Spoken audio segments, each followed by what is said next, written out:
Welcome to SV6 news समग्र समाचार Vardi. Patient आया तो रात में 2 बजे उठ के हिंदी में बात करता है। तेलंगाना के आरएमपी जो है आज पब्लिक सेवा कर रहे हैं, हाँ गवर्नमेंट को सेव कर रहे हैं। गवर्नमेंट के डॉक्टर्स वहाँ पे घेरे में नहीं रह सकते, नहीं रह सकता। और जो आरएमपी डॉक्टर घर घर में जाके, पहाड़ में जाके, जंगल में जाके पेशेंट को बचा रहे हैं। जो पेशेंट अनकॉन्शियस में रहता उसको नमक का पानी पिला रहे, उसको भी करके बीपी कम हो गया, ज़्यादा हो गया, उसको ट्रीटमेंट करके फर्स्ट एड ट्रीटमेंट करके रिम्स तक लेके जा रहे, गवर्नमेंट हॉस्पिटल तक पहुंचा रहे।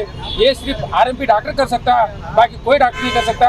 और जो MBBS कर रहे, MD कर रहे, ये लोगों से वहाँ पे फैसिलिटी नहीं रहने से वो लगा उनको सर्विस नहीं दे सकते।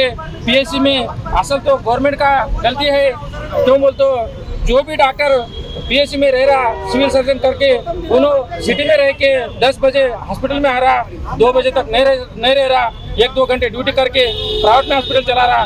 उसको वास्ते आरएमपी रहना बहुत जरूरी है। तेलंगाना में अगर आरएमपी नहीं रहा तो गवर्नमेंट को प्रॉब्लम आता, गवर्नमेंट गिरने के भी चांसेस रहते। और जो ఆర్ఎంపీలో మీకు ఎవడు వచ్చినా ఎవడు ఇప్పటి వరకు ఎవడు ఉండాలి మట్టిలో కలిసిపోయిండ్రు ఈ డాక్టర్లు గీక్టర్లది అది ఇది చెప్పొద్దు। आरएमपी डॉक्टर अभी 30 साल से, हम 40-30 साल से 35 साल से काम कर रहे हैं। हम जीने के वास्ते काम कर रहे हैं, हम कुछ बिल्डिंगा नहीं कमा रहे।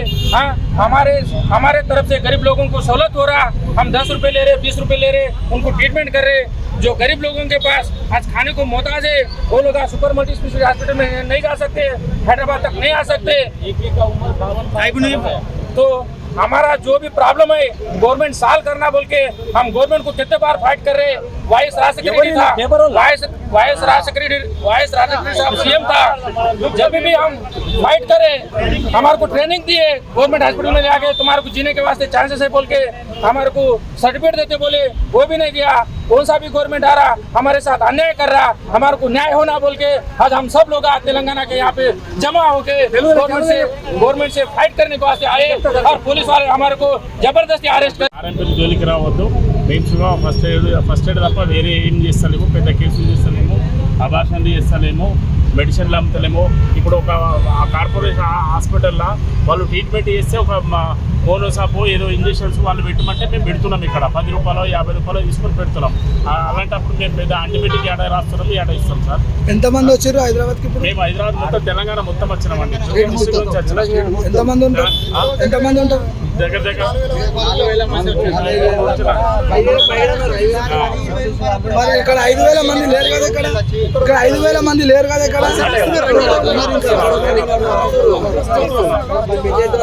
చిన్న దెబ్బ తగిలితే ల్యాబ్లకు పోయి 2,000 3,000 తీసుకొని టెస్టులు చేయండి, గాయం తక్కువ మేము 50 రూపాయలలోనే ట్రీట్మెంట్ చేస్తున్నాం। 50 రూపాయలతో తక్కువ మాకు సాధ్యమైన మట్టుకు ఇస్తున్నాం। మేము మాకు సాధ్యమైన పైసలు కూడా పల్లెటూరులో ఒక MBBS డాక్టర్ ఉండలేడు, ఒక ఊరిలో ఒక MBBS డాక్టర్ ఉండలేడు, వచ్చి ఉండలేడు, ఉద్దర కానీ రాత్రి పాలనక ఉండలేడు। గవర్నమెంట్ కోవాలంటే 9 to 12 వరకే ఉంటుంది, టైం కూడా సరిపోవట్లేదు।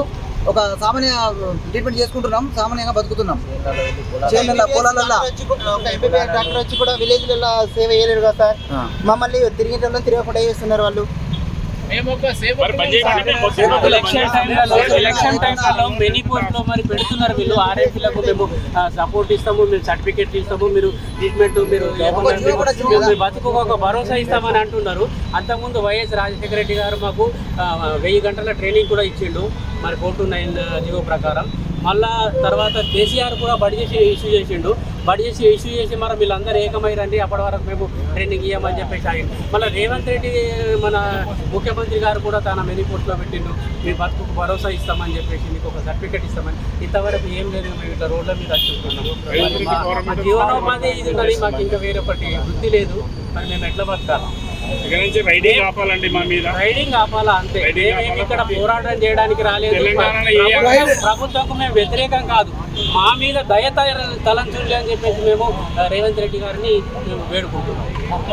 ఐక్యతలో వర్ధిల్లాలి, గవర్నమెంట్ ఏం చేయలేదు। మేము 50 ఏళ్ల నుంచి ప్రాక్టీస్ చేస్తున్నాం, ప్రజలలో బీద సాధనలకు చేస్తున్నాం, హైదరాబాద్కు వచ్చిన వాళ్ళకి చేత కాని వాళ్ళకు ఊర్లలో చేస్తున్నాం। మా సేవను తిరస్కరిస్తున్నారు గవర్నమెంట్. లేదంటే మాకు ఎంతమంది జాబ్లు ఇవ్వాలి. పోలీసులు పెట్టినా మమ్మల్ని ఏం చేయలేరు. మాకు బతకడానికి ఏదో సోర్సెస్ మాకు చూపించాలి. నేను 35 సంవత్సరాల నుంచి ప్రాక్టీస్ చేస్తున్నా.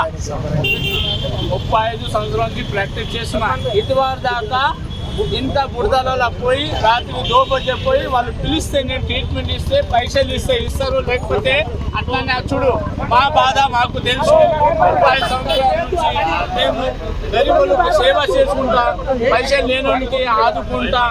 పైసలు ఎప్పుడు మేము ట్రీట్మెంట్ ఇస్తే వాళ్ళు డబ్బులు ఇస్తే మంచిగా, లేకపోతే పో అంటే అప్పుడే. మేము రోడ్డు మీద ఉన్నాం. ఇప్పుడు ప్రతిసారి మీరు మా మీద అన్యాయంగా ఏం చేయదు. ప్రతి ఒక్కటి మా ముఖ్యమంత్రి చిన్న రూపాయి 2 రూపాయలు సంపించమని ఆర్ఎంపీ లేకుండా అసలు లేదు సార్. మేము లేకుండా చిన్న టీటీ ఇంజక్షన్ పోవాలంటే సామాన్యుడు పోలేడు. టీటీ ఇంజక్షన్ పోవాలంటే 300 ఫీజు కట్టాలా. మళ్ళీ అంటే ఈవెన్ టీటీ ఇంజక్షన్ కూడా 1000 రూపీస్ ఎక్స్పెండిచర్ వస్తుంది. చిన్న పనికి పెద్ద పనికి అర్ధరాత్రి మేము కస్టడీ చేస్తున్నాము. ఏ సర్జరీలు ఎత్తలేము, ఏది అబార్షన్లు చేస్తలేము.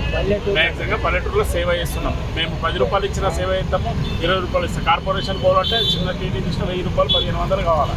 అలాంటప్పుడు ఆర్ఎంపీ చేస్తారు సార్. మా ఆర్ఎంపీలో పట్టుకొని ఇచ్చేస్తున్నారు. అంటే వాళ్ళ కార్పొరేషన్ హాస్పిటల్ నడకుంటే ఇవన్నీ పెద్ద పెద్ద డాక్టర్స్ మా మీద ఏదో మాకు రోడ్డు పిలుస్తున్నారు. మేము ఉండేది లేదు. మాకు బంద్ చేసాం. మేము రోడ్ ఎక్కుతాము. మరి పబ్లికే తిరగబడుతుంది, గవర్నమెంట్ మీద పబ్లికే తిరగబడుతుంది. మేము మొత్తం ముక్కుమ్మడిగా తెలంగాణ మొత్తం స్ట్రైక్ చేయగలుగుతాం.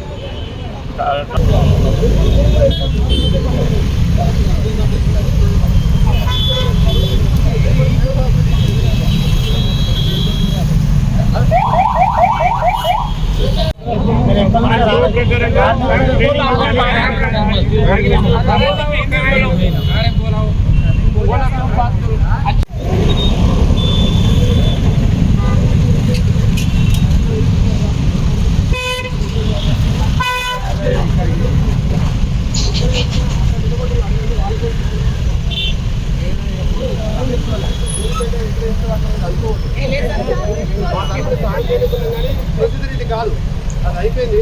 ఇంకోసారి పెట్టుకోండి, 1 week 10 days పెట్టుకోండి. నేను చేస్తాను. దయచేసి ఉంటే వెళ్ళిపోవాలి. ఆల్రెడీ ఇచ్చి ఒక 2 నిమిషాలు టైం పెట్టి వెళ్ళిపోవాలి. వెళ్ళిపోండి. ఏదో బస్ స్టాప్ ఏదో బస్ స్టాప్ ఎక్కేసుకోండి.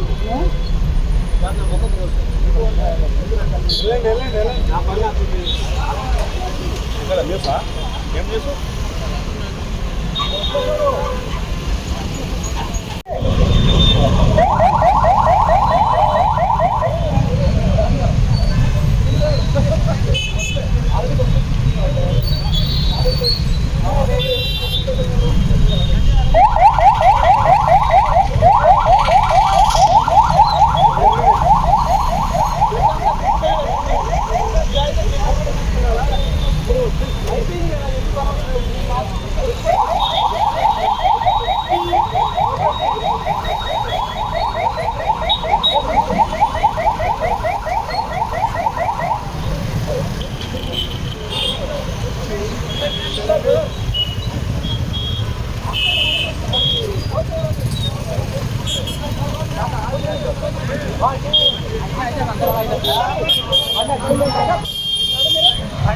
గోదావరి